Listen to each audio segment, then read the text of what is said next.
He was like, why y'all both on solo trips? I said, why not? We are too young. Life is too short to be waiting around for people to get things right. If it's your birthday, I say do whatever you can to make your day special.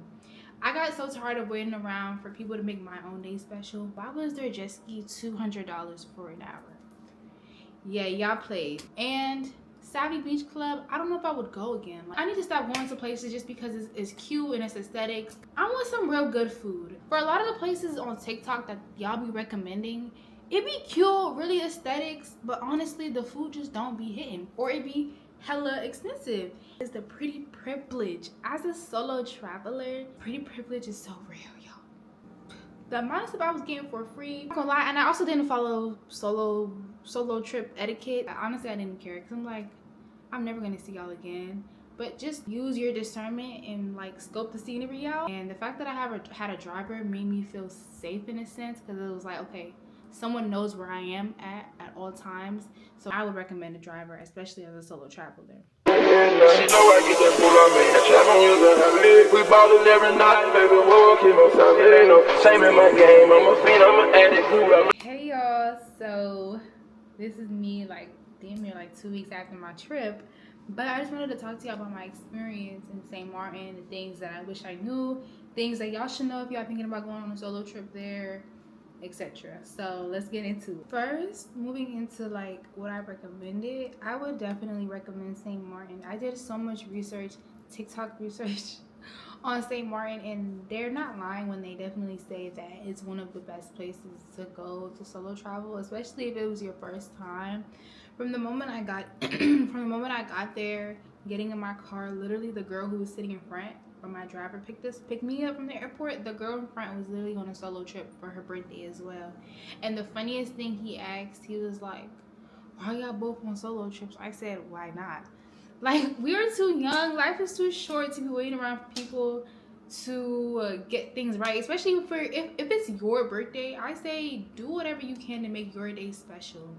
I got so tired of waiting around for people to make my own day special. Getting my hopes up, or just like getting in my head about it, getting so stressed out about it. I'm not gonna lie what it is about cancers, but this year I feel like everybody was just going on trips and I love that. You just need to stop waiting around for people. So I definitely recommend it, and I don't regret it being my first solo trip ever. Like I said, the girl front seat literally was on a solo trip for her birthday. And then once I got there, I'm not gonna lie though, the first day I was just like, oh my gosh, like what am I doing? Like it kind of hit me that like I'm really here alone. Like I don't got nobody out here.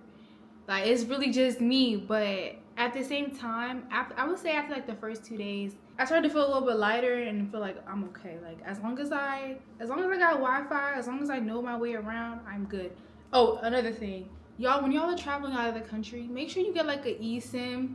I have T-Mobile, right? And my plan doesn't work obviously out the country, so I had to download an eSIM, and the eSIM basically gives you like data that you can use when you're outside of the country. You can pay however many gigabytes that you want to use it. You can download different apps, and you can put however many gigabytes that you want on it, and you'll be able to use it for a certain amount of time while you're on the trip. Because it was too many instances where my Wi-Fi would go out, or if I wasn't in a place that had Wi-Fi, y'all would not be able to use it at all. So yeah, that was crazy. That's something I knew that, but like going on to the trip, I really forgot that I should have did that, if that makes sense. So yeah, let me touch on the stuff that I didn't really get to show y'all. I would say for when I went to, for a lot of the places on TikTok that y'all be recommending, it be cute, really aesthetics, but honestly the food just don't be hitting, or it be hella expensive. And that's something I had to like, I don't know when it hit me, but at some point when I was on the trip, I said, you know what? I want some real good food, and I need to stop going to places just because it's cute and it's aesthetics. Because money is going. Like I keep spending money on all these foods, and they're not even hitting, or it's just like I could have really saved my money. Yeah, because when I went to Anguilla, like Anguilla was definitely cool and all, but I think that was the most expensive day, just because to and from, obviously you're paying what, It's $30 to go, $30 to come back, plus the departure tax, plus the arrival. Like you're paying different taxes going and coming back, and then obviously a taxi to get to the place that you're trying to go. So that bill racked up a pretty penny. And Savvy Beach Club, I don't know if I would go again. Like I feel like it was just aesthetics, but it wasn't really, the food wasn't nothing that I would crave or like, oh my gosh, I need to go back there for.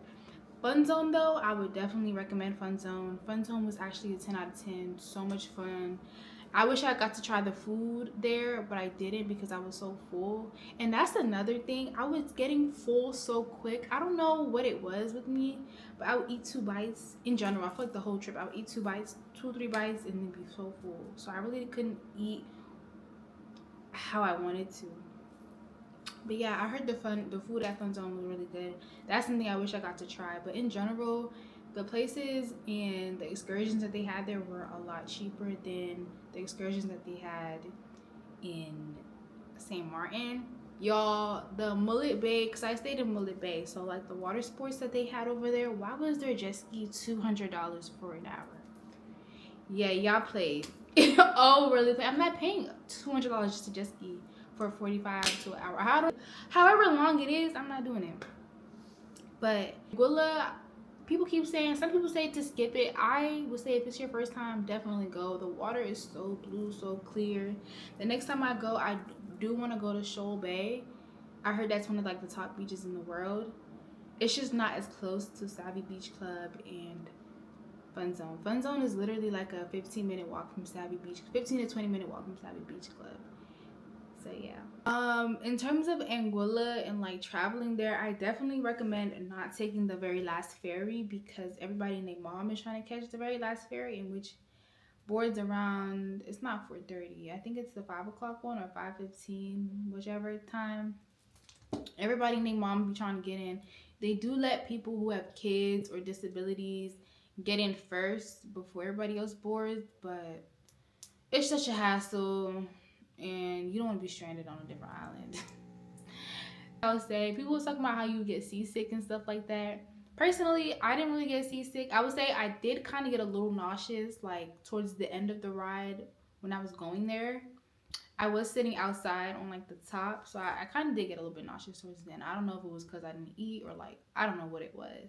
But on the way back, I did sit in like in the boat, so like I wasn't up outside with fresh air or anything. There, I didn't get seasick at all, and everybody I think was just kind of done and tired. Oh, in terms of like service and stuff, that's something I've heard about. Like people talking about the service and how sometimes the service is slow. Not gonna lie, when you book things, don't book things like very close to get like give some time for wait because I'm not gonna lie, the service can be a little slow in certain places, especially like certain local spots. If you're going at a popular time or like a busy time, the service can be a little slow, but you just have to be patient. It didn't really bother me as much, maybe because I wasn't with other people and like I don't know, like it didn't really bother me that bad, but it can be slow at times depending. So just be mindful when you're planning things to just give yourself grace and give yourself time. People don't really talk about is the pretty privilege. As a solo traveler, y'all, I don't know if people are just overly nice. They do call it the friendly island, but the amount of stuff I was getting for free, people asking, oh, do you want this? Do you want that? Like, they just giving it to me. I don't know if it was because it was my birthday or just in general. I feel like when people see you as a solo traveler, one, they're more likely to help you or just offer you assistance. Like, it was so many people are be wondering, like, how do you take pictures? Don't get me wrong. Definitely had that tripod on standby. But I'll be different places. People would be like, oh, do you want me to take your picture? I'm like, yeah, sure. Or people just offering you free stuff. But I would definitely say be mindful. Like, don't just accept anything from everybody. Use your discernment and, like, scope the scenery out. But, yes, pretty privilege is so real, y'all. I went out to the bars, to the clubs, and I didn't pay for a dang thing. Got invited out to sections, all that. Yeah, just from mingling and being nice and talking to people. But I'm not gonna lie, people was even approaching me when I wasn't even talking to nobody. I was just sitting. They was like, what you doing? Where your friends at? And I'm like, I'm not gonna lie. And I also didn't follow solo trip etiquette. They definitely say do not tell people your real name. You can make up a lie, make up a story, tell people where you're not actually from this place. Say if you from Atlanta, tell them you from Chicago. Like, you know what I'm saying? But I'm not gonna lie, I did not care. Maybe in future times I would care, but honestly I didn't care because I'm like, I'm never gonna see y'all again. But just like I said, just be very vigilant and mindful of your surroundings. And the fact that had a driver made me feel safe in a sense because it was like, okay, someone knows where I am at all times. So in case something happens, God forbid, like I'm good because yeah, that's another thing. People, the debate between having a driver or getting a rental car, what really, I kept seeing that so much on TikTok. And what really put me off from having getting a rental car was one, when I looked up how much the deposit was, why was, okay, rental car say it was like 150, 200. Why was the deposit $1,000? Yes, you do get the deposit back, but it's like, why am I paying $1,000 right now when I don't have to? Like, no, even if I was gonna get it back.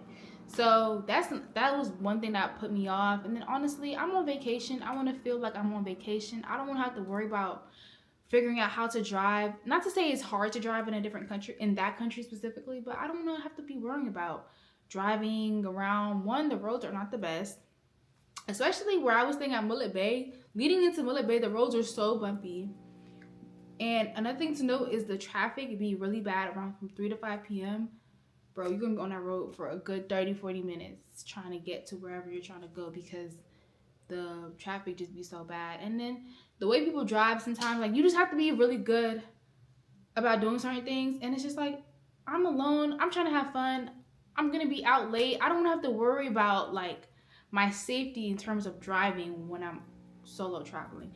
And I didn't want to have to worry about driving in a different country by myself. So that was all the reasonings as to why I said, yeah, no, if you got the, and it wasn't even that expensive. I honestly, my driver goes, and a lot of drivers, they ask for your itinerary and they base your price off of your itinerary. And I gave him a lot of things, and I was there for 6 days and 5 nights, and I paid $300 for the 6 days.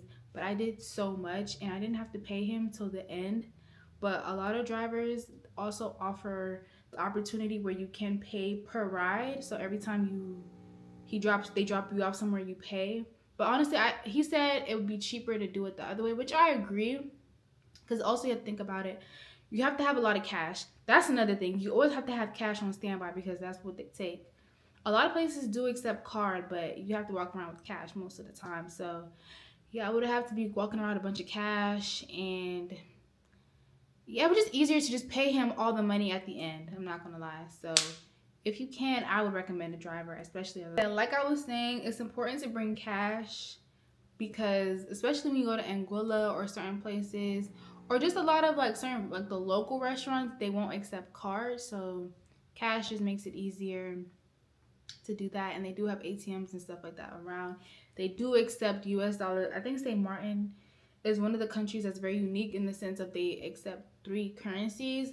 They accept euros because they also have the French and the Dutch side. They accept USD, and they also accept, like, I think Caribbean. It's called XCG. I think that's what it is. They use that a lot in the Caribbean islands. So yeah, they use all those currencies. I recommend staying in the Dutch side, specifically Simpson Bay or close to Simpson Bay, because a lot of the nightlife, a lot of the food places, a lot of like excursions and stuff like that are around that area. Beach clubs, all that. They're closer to Simpson Bay, and it's like a whole strip of things to do.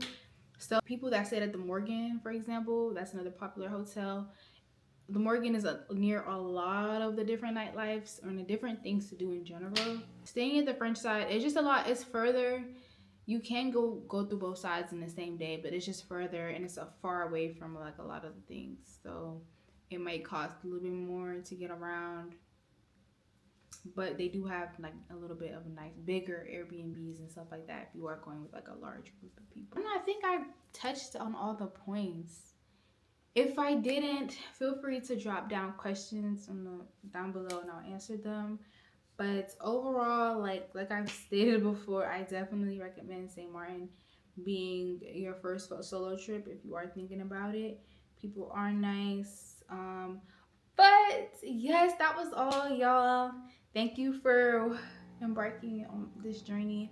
I'm gonna try to do better with recording. I was trying to. It was a lot for me to just make sure remember to film on on camera as well as film for TikTok and YouTube and all that. But I'll do better. Cheers to many more solo trips to come. Not many more solo, but many more trips in general to come. Like I said, if y'all have any questions, please feel free to leave them down in the comments down below. And I'll see y'all in my next video. Bye.